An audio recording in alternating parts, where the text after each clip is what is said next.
بسم اللہ الرحمن الرحیم ایاک نعبد و ایاک نستعین۔ میرے پاکستانیوں، جب میں سمجھتا ہوں کہ یہ اب حکومت کامیاب ہوگی سائفر کو دبانے کے لیے، کیونکہ سائفر کے اندر ایک ایسی چیز ہے جو ڈائریکٹلی یہ جو لوگ اس وقت حکومت کر رہے ہیں اور ان کے پیچھے جو سہولت کار تھا، یہ تو ڈائریکٹلی ان کے اوپر آتا ہے کہ انہوں نے ایک سازش کر کے ایک الیکٹڈ حکومت کرائی، لیکن یہ خود ہی اپنے پیر پہ کلہاڑی مارنے کے لیے ماہر ہیں۔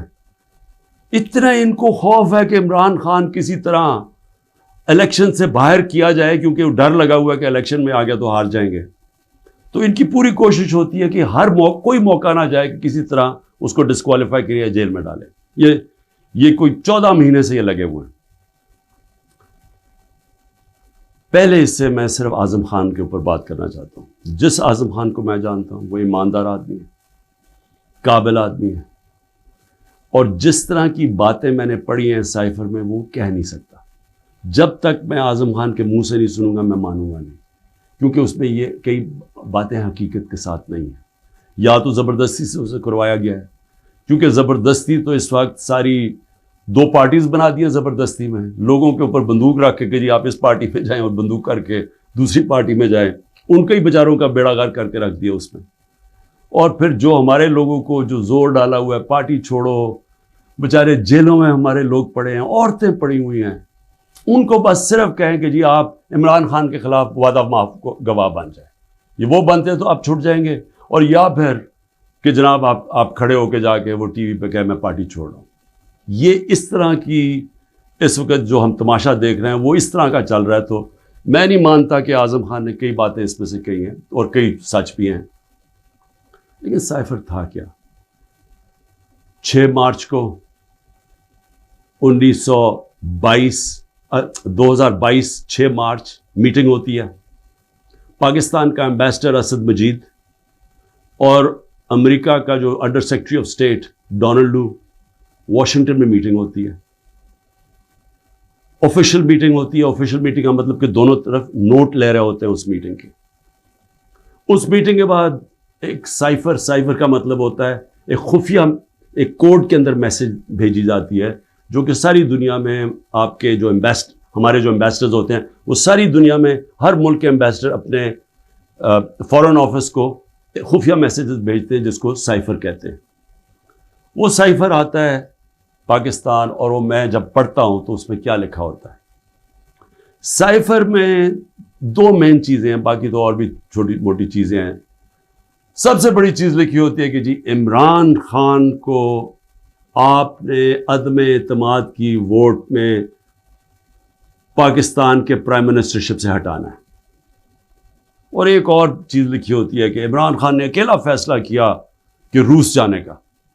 آپ کو پتہ ہے روس، اور تب تک جنگ شروع ہو چکی تھی روس کی یوکرین میں، تو عمران نے اکیلے نے فیصلہ کیا، جبکہ اسد مجید ہمارے ایمبیسڈر کہہ رہے ہیں کہ نہیں، عمران خان نے اکیلا فیصلہ نہیں کیا، یہ سب سٹیک ہولڈرز نے مل کے فیصلہ کیا تھا۔ لیکن جس طرح وہ بات کرتا ہے، اسد مجید، سلام کرتا ہوں میں اپنے ایمبیسڈر کو، وہ کہتا ہے اس کے بعد جو مجھے میسج کہ ان کے خلاف آپ کو پروٹیسٹ کرنا چاہیے، ڈیمارش کرنا چاہیے کہ اس نے بڑی غلط زبان استعمال کی ہے۔ غیرت مند ڈپلومیٹ ہمارا، لیکن وہ غیرت یہاں نہیں جاگتی جب وہ یہاں پہنچتا ہے۔ سائفر جاتا ہے آرمی چیف کے پاس بھی، فورن آفس میں بھی، میرے پاس بھی آتا ہے۔ میں جب وہ دیکھتا ہوں میں حیران ہو جاتا ہوں کہ اس کی جرت کیسے پڑی ہے لکھنے کی، یہ کیسے کہہ سکتا ہے؟ اور پھر جب میں یہ دیکھتا ہوں کہ یہ کہہ رہا ہے ایک ایمبیسڈر کو کہ اپنے پرائم منسٹر کو آپ نے ہٹانا ہے، تو پھر میں دیکھتا ہوں کہ یہ میرے لیے تو نہیں ہے، ایمبیسڈر تو مجھے جواب دے ہے، تو مجھے کون ہٹا سکتا ہے؟ پاکستان میں مجھے کون ہٹا سکتا تھا؟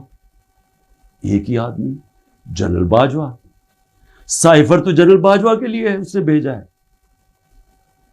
تو مجھے وہاں سے پہلے سے ہوتا ہے کہ اب تک ہمیں لوگ کہہ رہے ہیں، مجھے خبریں آتی رہتی تھیں کہ جناب فیصلہ ہو گیا آپ کی گورنمنٹ ہٹانے کو، مجھے رپورٹ آ رہی رہتی ہے, IB والے مجھے آ کے بتاتے تھے کہ جی دیکھیں شہباز شریف کی خفیہ میٹنگز ہو رہی ہیں, بیچ میں ان کے لوگ پڑے ہوئے ہیں, جنرل باجوہ کی کوئی فادر ان لا ان کے گھر میٹنگز ہو رہی ہیں. یہ ساری مجھے خبریں آ رہی تھیں.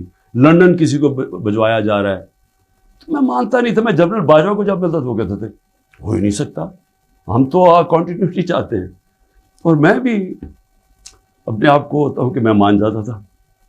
لیکن جب یہ سائفر آیا تو تب مجھے ہوا کہ یہ تو اس کے بغیر ہو ہی نہیں سکتا.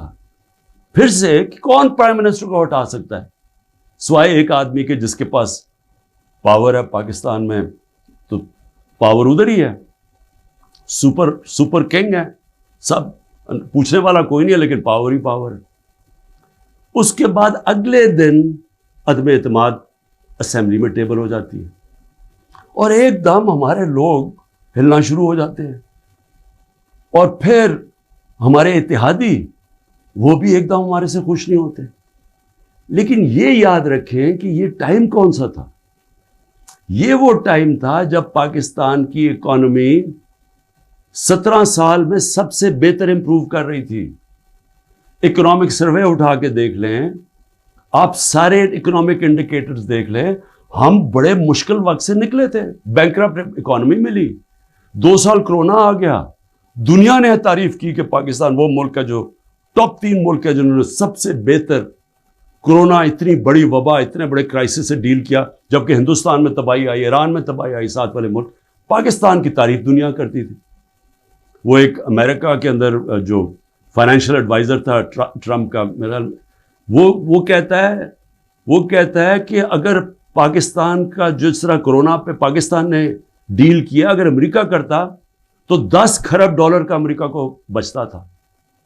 تو ادھر سے نکلے, اکانومی گرو کر رہی ہے, انڈسٹری گرو کر رہی ہے, تو ایک دم یہ عدم اعتماد کدھر سے آ گئی. تو جس کو میسج دی تھی اس نے اپنا کام شروع کر دیا, ایجنسیز نے کام شروع کر دیا, ہمارے لوگوں کو میسیجز آنی شروع ہو گئی کہ جناب ISI کے لوگ ایکٹیو ہو گئے. مجھے جب آیا, میں جنرل باجوہ کے پاس گیا, میں نے کہا آپ کا لاہور والا جو آدمی ہے وہ ہمارے MNS کو کہہ رہا ہے کہ ہم نے ہاتھ اٹھا لیا ہے, اب آنے والی گورنمنٹ دوسری ہے, یہ شہباز شریف کی. میں جنرل باجوہ کو وہ اچھا اس نے کہا ہے, میں ابھی اسے فارغ کرتا ہوں. تو یہ ڈرامے ہمارے سے ہوتے رہے, پیچھے سے پورا پلان بنا ہوا تھا. اچھا میں نے پہلے تو میں یہ کہوں کہ مجھے اتنا شرم آئی, مجھے پاکستانی ہوتے ہوئے میں آپ کو سچ بتانا چاہتا ہوں, مجھے شرم آئی کہ اس کی جرت کیسے ہوئی کسی چھوٹے ایک آفیشل کی کہ جو ہمیں اتنی بڑی دھمکی دے دے اور ایمبیسڈر کے ذریعے میسج بھجوائے کہ پرائم منسٹر کو ہٹا دو. لیکن اس کی غلطی نہیں تھی, شرم یہاں نہیں آ رہی تھی. جن لوگوں کی ذمہ داری تھی کہ قوم کی حفاظت کرنا, جس آدمی کی کہ قومی وقار کو بچانا, قومی غیرت, وہ ساتھ ملا ہوا تھا. اس نے ان کے, یعنی یہ سارا پلان ادھر سے شروع ہوا تھا. اور میں صرف اپنی قوم سے یہ کہنا چاہتا ہوں کہ دیکھیں, یہ یاد رکھیں کہ اب ایک چیز سمجھیں, جب اگر میں جنرل باجوہ کی تنقید کر رہا ہوں, اور یہ میں سارا ثابت کر سکتا ہوں کیونکہ مجھے پتہ ہے ساری چیزیں میرے اندر, ایک ایک چیز مجھے یاد ہے ہوا کیا, اس سے پہلے بھی اس کے بعد بھی. میں پاکستان کی فوج کی تنقید نہیں کر رہا, میں ایک آدمی کی کر رہا ہوں جو غلطی کی جس نے. یہ ہم بہت بڑا ظلم کر رہے ہیں اپنے ملک سے کہ ہم جنرل فیصل نصیر, مجھے پہلے سے پتا تھا کہ میرے اوپر, میں 6 ہفتے پہلے سے لگا ہوا تھا کہ مجھے انہوں نے قتل کرنے کی کوشش کر رہی ہے اور دینی انتہا پسند کے نام, میری جلسوں کے اندر تقریریں تھیں. تو جب میرے اوپر اٹیمپٹ ہوتا ہے اور میں FIR لگواتا ہوں, مجھے پتا تھا کہ یہ پیچھے سب سے یہ تھا, ماسٹر مائنڈ تھا. اپنی FIR نہیں کٹوا سکا. جب JIT کے اندر یہ ثابت ہو گیا کہ ایک نے 3 شوٹر تھے, تو جو سارا حکومت کا جو انہوں نے کوشش کر رہے تھے کہنے کی جی دینی انتہا پسند ہے, وہ جب سارا وہ ان کا نیریٹو ہی ختم ہو جاتا ہے, تو انہوں نے JIT کو سیبوٹاج کیا. اور پھر میرے اوپر غداری کا پرچہ کر دیا ہے کہ جنرل فیصل نصیر کو میں نے ڈرٹی ہیری کیوں کہا, سائیکوپیتھ کیوں کہا, میرے اوپر غداری کا پرچہ لگ جاتا. میں پھر سے کہتا ہوں کہ اگر ہم نے یہ کرنا ہے اپنے ملک کے ساتھ کہ کسی ادارے کو اگر میں کسی جج کی بات کروں گا تو میں ساری جوڈیشری کے خلاف ہو گیا، اس کا مطلب کیا؟ میں پولیس کے خلاف کروں گا تو ساری پولیس کو میں نے برا بھلا کہہ دیا. یہ تو ہم اپنے ملک کو تباہ کر رہے ہیں. یہ پلیز میری قوم آپ یہ سمجھ جائیں ایک بات، اگر معاشرے سے آپ تنقید ختم کرتے ہیں، آپ معاشرے کی قبر کھود دیتے ہیں. کیونکہ اصلاحات ہوتی کیسے ہے؟ انکوائری کیوں ہوتی ہے؟ حمود الرحمان انکوائری، جب ہمارا ملک ٹوٹا، ایسٹ پاکستان ٹوٹا، تو جب وہ انکوائری ہوئی، اگر اس کے اوپر عمل ہوتا کہ یہ ہم نے غلطیاں کی ہیں، اپنی اصلاحات کرتے، تو اس کے بعد پاکستان بڑی غلطیوں سے بچ جاتا. لیکن جرات ہی نہیں تھی فیس کرنے کی تنقید. ہم نے وہ اتنا بڑا ظلم کیا کہ 25 سال کے بعد وہ کدھر نکلی؟ حمود الرحمان ہندوستان کے اندر. اب جب یہ ہوا، میں کہتا گیا، میں نے ساروں کو کہا کہ اتنا بڑا ظلم ہو رہا ہے تو اس کے اوپر انکوائری ہو. میں نے چیف جسٹس صاحب کو میں نے وہ سائفر بھیجا کہ جی اس کے اوپر انکوائری کروائیں. نیشنل سیکیورٹی کاؤنسل کے سامنے رکھا. نیشنل سیکیورٹی کاؤنسل کے سامنے 30 مارچ کو میں نے رکھا کہ جی یہ ہے، سارے آرمی چیفز بیٹھے ہوئے تھے، سروس چیفز بیٹھے ہوئے تھے، سب کے سامنے رکھا کہ یہ اس نے لکھا ہے اور آپ کا ایمبیسڈر کہہ رہا ہے کہ ان کو پروٹیسٹ کرو کہ یہ کسی کی جرات نہیں ہونی چاہیے اس طرح کا، کسی بھی ایک ملک کو، آزاد ملک کو اس طرح کا زبان استعمال کرنی. انہوں نے کہا جی ہاں مداخلت تو ہوئی ہے، تنقید کی، امریکہ کو پروٹیسٹ بھی کیا نیشنل سیکیورٹی کاؤنسل نے 30 مارچ کو. میں نے پارلیمنٹ میں لے کے گیا کہ ان کیمرہ میٹنگ کروائی. میں نے کہا ان کے سامنے رکھو. اپوزیشن کو لیڈر ہی نہیں آیا اس میٹنگ پہ. شہباز شریف، آصف زرداری، انہوں نے بائیکاٹ کر دی. کیوں کی؟ کیونکہ ملے ہوئے تھے ساتھ، یہ اس کا حصہ تھے، یہ سازش کا حصہ تھے. کیونکہ کیا یہ پاکستان کے پرائم منسٹر کے خلاف ایک آدمی کہہ رہا ہے کہ اس کو ہٹاؤ، تو کیا یہ عمران خان چھوڑیں کسی بھی ملک کو اجازت دیتا ہے ایسے؟ کیا ایران کے اندر کسی کی جرت ہے کہ ان کے ایمبیسڈر کو کہے کہ جا کے اپنے پریزیڈنٹ کو ہٹا دے؟ یا ہندوستان میں کسی کی جرت ہے کہ کہے کہ یہ ایمبیسڈر کہہ کے جی نریندر مودی کو ہٹا دے؟ قومی غیرت ہوتی ہے، قومیں غیرت کے اوپر کھڑی ہوتی ہیں، قوم غیرت سٹینڈ لیتی ہیں، مشکل وقت گزارتی ہیں اور مضبوط ہو جاتی ہیں. دنیا ان کی عزت کرتا ہے، دنیا اس قوم کی عزت کرتا ہے جو اپنی عزت کرتی ہے. جب ایک عام آفیشل اس طرح کا سٹیٹمنٹ دے اور میں اس کے اوپر کچھ ہو ہی نہ، یعنی نیشنل سیکیورٹی کاؤنسل میں حیران ہو گیا کہ صرف جی ہم ڈیمارش کرتے ہیں. آپ انکوائری کرنی چاہیے تھی، پوچھنا چاہیے تھا، لکھنا چاہیے تھا کہ اس نے کیوں یہ کہا. اور انکوائری جب ہونی تھی تو ایک آدمی نے سامنے آ جانا تھا، جنرل باجوہ نے. مسلسل یہ جناب ان کی میٹنگز ہوتی تھیں، ان کی وہ چارج افیئر سے ملتے تھے. کیا ایسا کو نہیں پتا تھا کہ پچھلے 3 مہینے کے اندر ہمارے پارلیمنٹیرینز، ہمارے پی ٹی آئی کے بیک بینچرز اور یہ اپوزیشن لیڈر سے بار بار امریکن ایمبیسی میں جا رہے تھے. ارشد شریف نے پورا پروگرام کیا، بتایا کہ کون سے دن کون سے لوگ گئے. راجہ ریاض کا بتایا گیا. کیا راجہ ریاض وہاں فورن پالیسی ڈسکس کرنے گیا تھا؟ جو سب سے پہلے بھاگے وہ امریکن ایمبیسی جا رہے تھے. کیا ان کو نہیں پتا تھا؟ اس کے حصہ تھے. سازش ہو رہی تھی کسی طرح عمران خان کو راستے سے ہٹایا جائے، تب پلان بنا. اور مجھے اتنے افسوس سے کہنا پڑتا ہے کہ کسی کو جو بھی لوگ یہ دیکھ رہے تھے کہ میں سوچا کہ کیا ان کو کوئی ان کو نہیں ہے کہ پاکستان ایک بڑی خواب کا نام تھا. پاکستان کا مطلب کیا؟ لا الہ الا اللہ. میرے اپنے کے لوگ کہہ رہے ہیں عمران صاحب یہ آپ سائفر نہ اٹھائیں پبلک میں، امریکی ناراض ہو جائیں گے. میں پبلک میں جا کے میں کیوں پبلک کو بتایا؟ میں اپنی قوم کو بتانا چاہتا تھا، کیونکہ قوم غیرت مند ہے، قوم کھڑی ہو گئی ساتھ.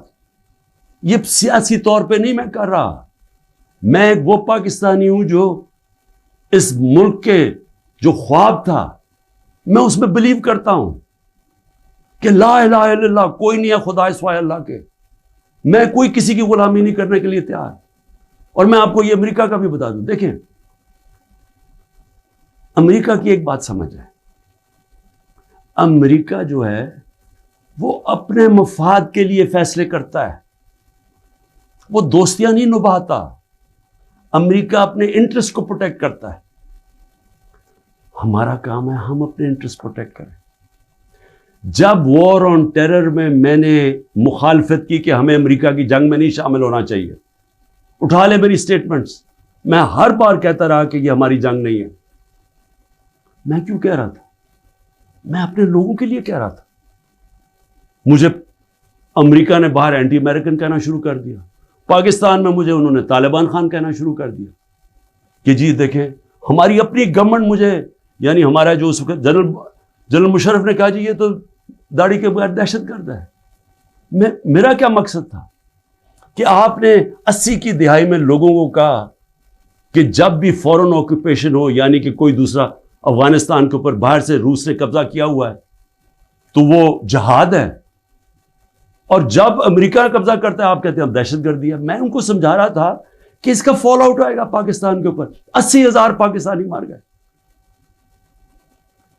پتہ نہیں کتنے 100 ارب ڈالر سے زیادہ ملک کو نقصان ہوا، لیکن اس سے زیادہ جو دنیا میں ہم بدنام ہوئے، ساری دنیا میں ہمارا مذاق، ہمیں کہا گیا جی سب سے خطرناک ملک ہے پاکستانی دہشت گرد۔ پاکستانیوں سے جو دنیا میں ہوا، ہرا پاسپورٹ دے کے لیدر لائن میں کھڑا کر دیتے تھے، کتنے پاکستانیوں کو باہر سے ڈپورٹ کر دیتے تھے۔ پوچھیں بیرون ملک پاکستانیوں سے ان کے اوپر کیا گزری ہے۔ اور مجھے جی عمران خان طالبان خان ہے جی، یہ جی دہشت گردی کے ساتھ ہے۔ اور یہ بھی میں اب آپ کو بتاؤں کہ یہ جو تھا یہ کیوں میرے خلاف کیس بلڈ اپ ہوا۔ جنرل باجوہ نے کیوں کہا کہ جی یہ ہم جب روس سے واپس آئے، اچھا اب روس کیا ہے ذرا سننے والے، اس میں سائفر پہ کیا لکھا کہ عمران خان خود روس کیا ہے۔ میں عمران خان نے خود روس کیوں جانا تھا؟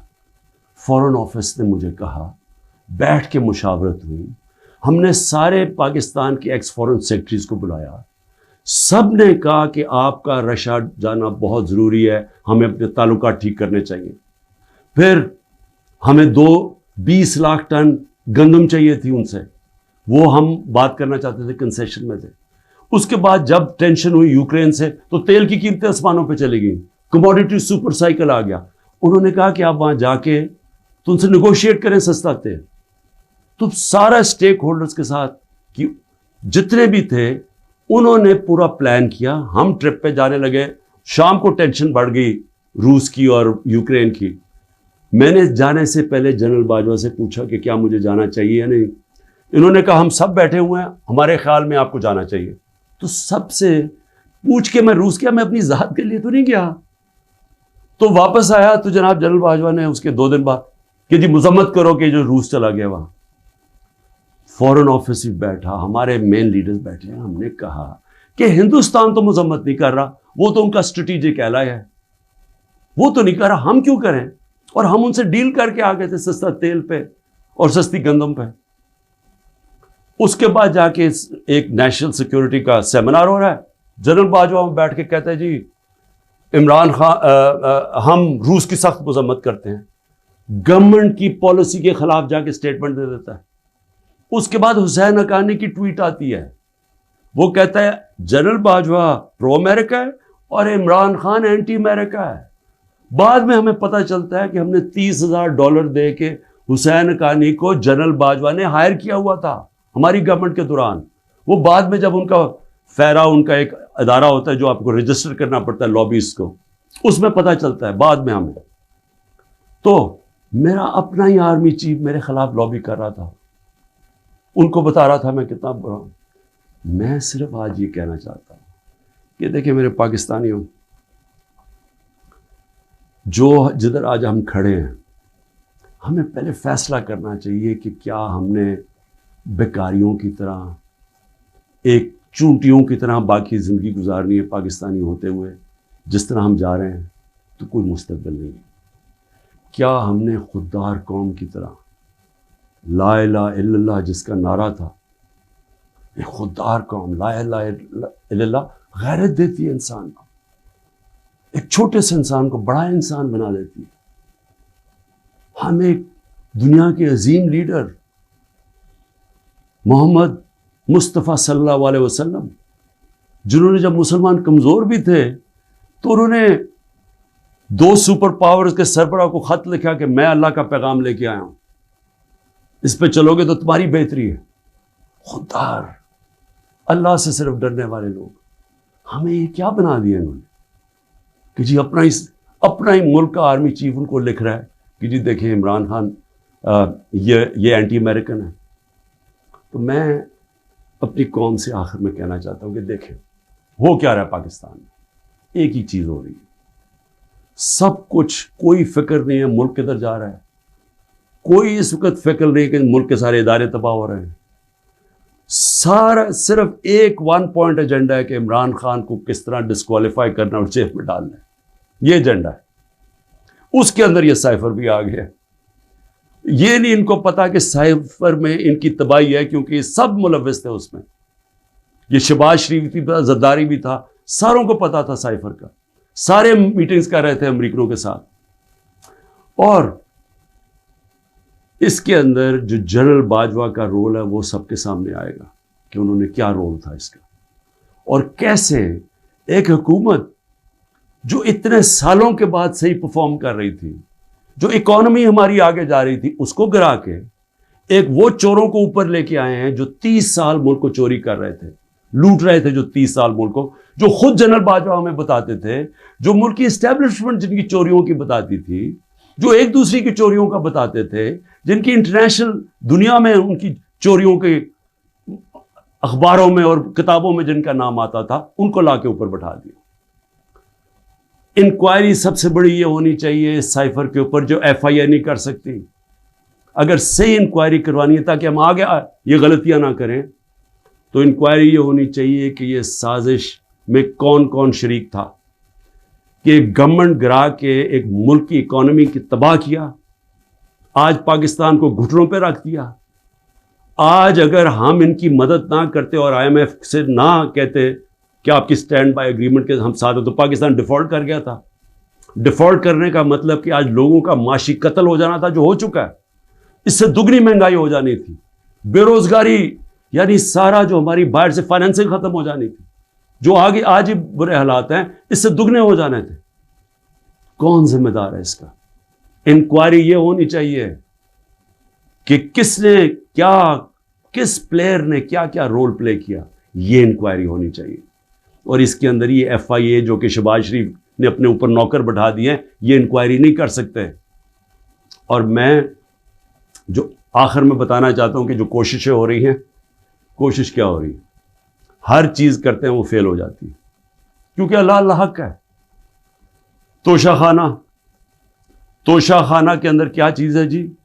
عمران خان نے ان کو کہا کہ جو توشہ خانہ میں ابھی بھی لوگ بیٹھے ہوئے ہیں جن کا کام ہے اسیس کرنا کہ ایک جب آپ کو تحفہ ملتا ہے اس کی کیا قیمت ہے، میں نے ان کو کہا کہ کم قیمت دکھاؤ، اور اب وعدہ معاف گواہ ڈھونڈ رہے ہیں کہ کوئی جا کے بتائے کہ عمران خان نے ہمیں کہا تھا قیمت کم دکھائیں۔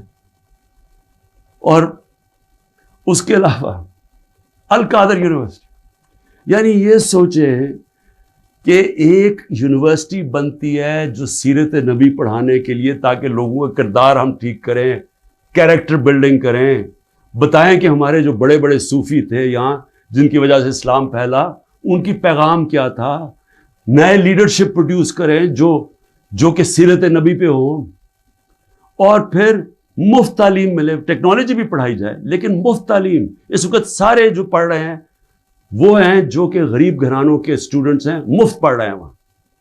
یہ جناب عمران خان نے جرم کیا ہے کہ جی القادر یونیورسٹی بنا دی، جو ذاتی فائدہ ہو گیا مجھے، جس طرح کہ مجھے اس سے کوئی آمدنی آ رہی ہے، جس طرح شوکت خانم سے ہی آ رہی ہے یا نمل یونیورسٹی سے۔ اور پھر میرے اوپر پہلے ظلم کیا جاتا ہے اور میرے اوپر ہی کیسز کر دیتے ہیں۔ 9 مئی کو سپریم کورٹ کہتا ہے کہ عمران خان کے اوپر غیر آئینی اور غیر قانونی واردات کی گئی، مجھے وہاں سے اغوا کیا گیا، جو کمانڈوز مجھے وہاں سے لے کے گئے. سپریم کورٹ کا ورڈکٹ ہے. اور جس طرح مجھے ذلیل کیا، لوگوں کو مارا، ڈنڈے مارے، وکیلوں کو مارا، اس کے بعد ساری دنیا میں خبر دیکھا کہ مجھے ایک مجرم کی طرح پکڑ کے لے کے جا رہے ہیں. تو میرے اوپر 30 کیس ہو جاتے ہیں. جب میں 4 دن بند ہوتا ہوں اندر، جب جیل کے اندر، تو 30 کیس میرے اوپر ہو جاتا ہے کہ جی میری وجہ سے وہ جو رد عمل آیا. اور رد عمل نہیں آنا تھا کہ جب آپ ناانصافی کرتے ہیں، جو سپریم کورٹ کہتا ہے ناانصافی ہے، وہ جو بچارے نکلتے ہیں پرامن مظاہرے کرنے کے لیے، جو 27 سال سے ہم نے کیے ہیں، ان کے اوپر گولیاں چلاتے ہیں. 25 لوگ ہیں جن کو انہوں نے شہید کیا ہے. 16 کے پاس ہمارے پاس ڈیٹس ہیں، 9 غائب ہیں ابھی. 3 لوگوں کی ٹانگیں کٹتی ہیں. ایک آدمی پیرالائزڈ ہے اس وقت، کمر پہ گولی لگتی ہے. اور یہ کیا کرتے ہیں، اوپر سے انہی کے اوپر کیس بنا دیتے ہیں. ساری دنیا کے اندر اب جب ایک کوئی پولیس کی گولی لگی تھی نا، ایک فرانس کے اندر، 4 دن سارے فرانس میں آگ لگی، 100 بلڈنگز اور گاڑیاں جلا دی لوگوں نے. تو آپ کو پوچھ نہیں رہا کہ آپ پاکستانی نہیں تھے. اور 100 لوگوں کو گولیاں اور لگتے ہیں، اور جن کو ایک کو جس کو گولی لگتی ہے، ٹانگ کٹ جاتی ہے، اس کو پکڑ کے جیل میں ڈال دیتے ہیں. یہ کسی ملک میں اس طرح ہوتا ہے؟ یہ ظلم ہوتا ہے. اور پھر ضلع شاہ کا قتل ہوتا ہے، عمران خان کے اوپر قتل کا کیس ڈال دیتے ہیں. بعد میں جب پتہ چلتا ہے تشدد ہوا اس کے اوپر 26 جگہ، تو پھر کہتے ہیں ایکسیڈنٹ میں، پھر بھی میرے پہ کیس ڈال دیتے ہیں. کوئٹہ کے اندر ایک سارے کوئٹوں کا پتہ ہے، ذاتی دشمنی پہ ایک وکیل مارا جاتا ہے، عمران خان کے اوپر 302 قتل کیس ہو جاتا ہے.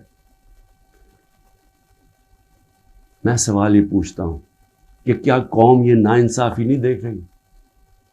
اور یہ جو نظام آپ کر رہے ہیں، یہ سمجھ رہے ہیں کہ یہ بہت بڑا کوئی ڈنڈے مار کے اور خوف سے لوگوں کو اپنی طرف لے آئیں گے، یا لوگ ووٹ کسی اور کو دے دیں گے.